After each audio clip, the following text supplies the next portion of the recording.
بسم اللہ الرحمن الرحیم۔ ایک مزدور کا واقعہ۔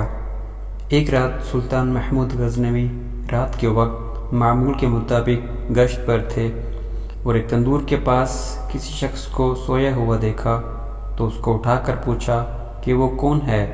جواب میں اس شخص نے بتایا کہ وہ غریب مزدور ہے، دن بھر مزدوری کرتا ہے اور رات کو اس تندور کے پاس ہی سو جاتا ہے۔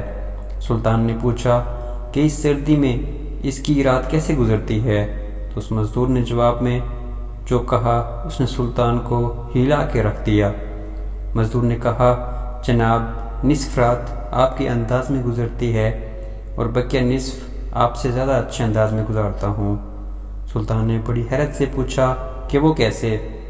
مزدور نے جواب دیا کہ جب تک تندور گرم رہتا ہے تو میں آپ کے جیسی نیند سے لطف اندوز ہوتا ہوں، اور جب تندور ٹھنڈا ہو جاتا ہے تو اٹھ کے اللہ کی عبادت شروع کر دیتا ہوں، جو آپ کے مقابلے میں وقت کا بہتر استعمال ہے۔ سبحان اللہ۔